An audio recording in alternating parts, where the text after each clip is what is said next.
will say that Bernie Sanders gave a plan. You guys are crazy! You're an animal! Get a job! Honestly, I've never felt more Palestinian than I ever felt in Congress. Even in Palestine, when I'm visiting my grandmother, I'm more American, like to the Palestinian. But I'm more Palestinian in the halls of Congress than I am anywhere in the country, in the world. Imagine watching a sitting member of Congress get dragged out while crying about feeling more Palestinian in the halls of the United States Capitol than anywhere else in the world. Then, in the same breath, she claims she's being silenced right there on national television. Well, folks, that's exactly what just happened. And the fallout is something Washington hasn't seen in a long time. A line got drawn, Chip Roy picked up the mic, and the mask came off. Before we dive in, hit like, subscribe, and turn on notifications. We cover what the mainstream media pretends doesn't exist. And trust me, you don't want to miss what's coming next. You cannot, as a member of Congress, be standing up and telling the world that what we saw unfold in attacking Israel is justified. We can't. I'm the only Palestinian American serving in Congress, Mr. Chair, and my perspective is needed here now more than ever. I will not be silenced, and I will not let you distort my words. I can't believe I have to say this, but Palestinian people are not disposable. We are human beings, just like anyone else. My city, my grandmother, like all Palestinians, just wants to live her life with freedom and human dignity we all deserve. Speaking up to save lives, Mr. Chair, no matter faith, no matter ethnicity, should not be controversial in this chamber. The cries of the Palestinian and Israeli children sound no different to me. Why? What I don't understand is why the cries of Palestinians sound different to you all. We cannot lose our shared humanity, Mr. Chair. I hear the voices of advocates in Israel, in Palestine, across America, and around the world for peace.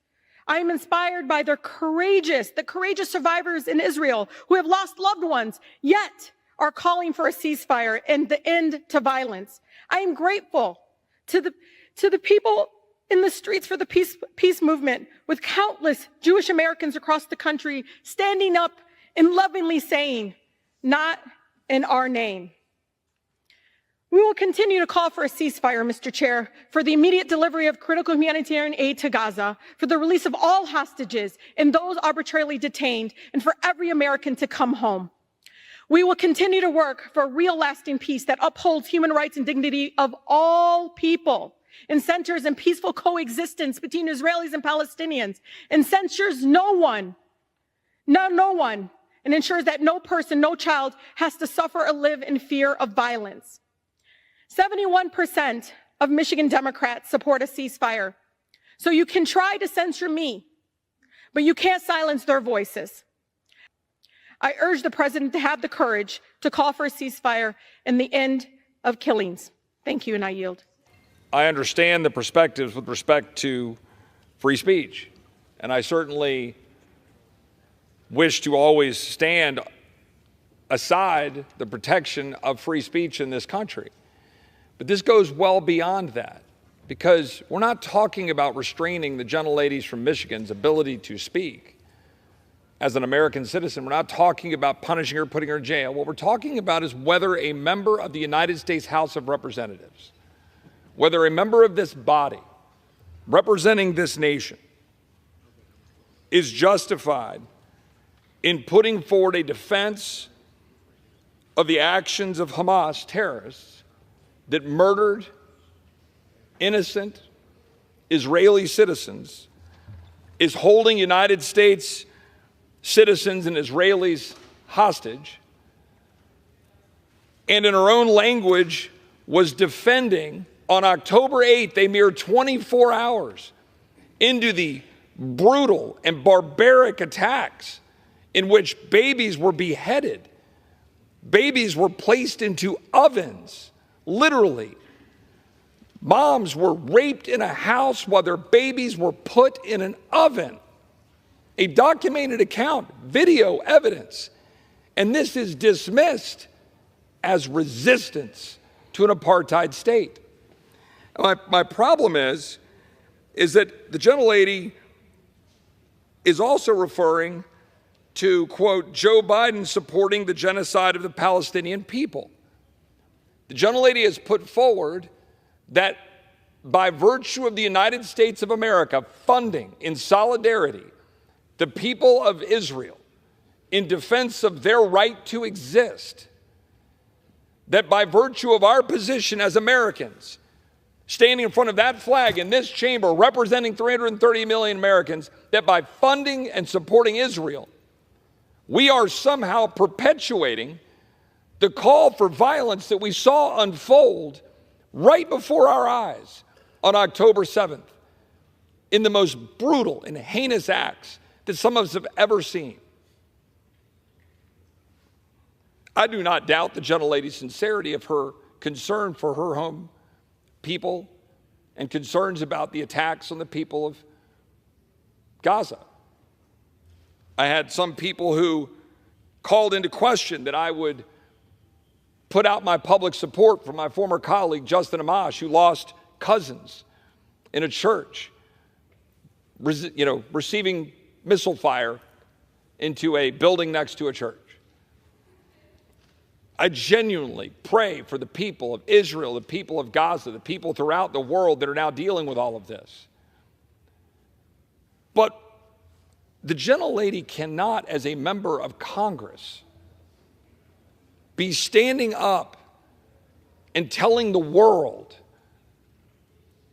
that what we saw unfold in attacking Israel is justified. We can't.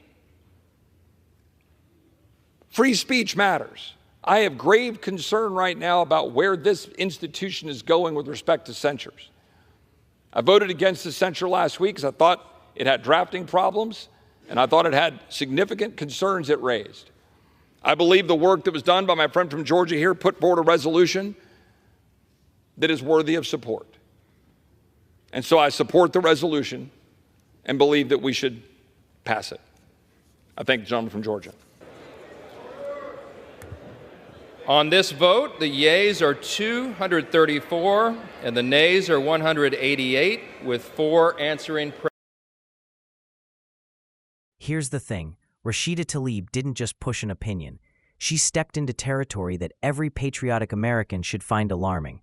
She framed brutal terrorist attacks as resistance. She stood in the people's house, your house, our house, and made it sound like the United States supporting Israel's right to survive is somehow genocide.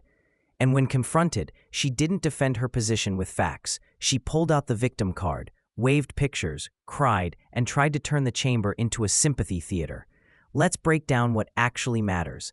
Hamas didn't target soldiers. They butchered civilians, women, children, babies. Chip Roy spelled out what happened. Babies beheaded, babies burned alive. Mothers violated and murdered. That's not war. That's barbarism. That's evil, full stop. You don't get to sanitize that because it fits your political worldview. And instead of condemning the savage butchery, Tlaib leaned into identity politics. She talked about being the only Palestinian American in Congress. She talked about her grandmother. She talked about how she feels more Palestinian in Congress than anywhere else. Think about that. This isn't about her district. It isn't about America. It isn't about national interest. It's about activism at the expense of duty. You serve America first when you stand in that chamber, period. You don't use your seat to justify terror, excuse violence, or amplify a slogan calling for the elimination of an entire nation. You don't wrap it in emotion and expect the rest of us to ignore the intent. Chip Roy didn't yell, he didn't rant, he brought receipts, he brought the facts. He reminded the chamber what happened on October 7th. He reminded them what Hamas is, and he made it clear. You cannot stand in Congress and defend it. That's not free speech. That's moral bankruptcy. And guess what? The vote came down. She was censured. Finally, someone in power said enough is enough. It took long enough, but that moment mattered.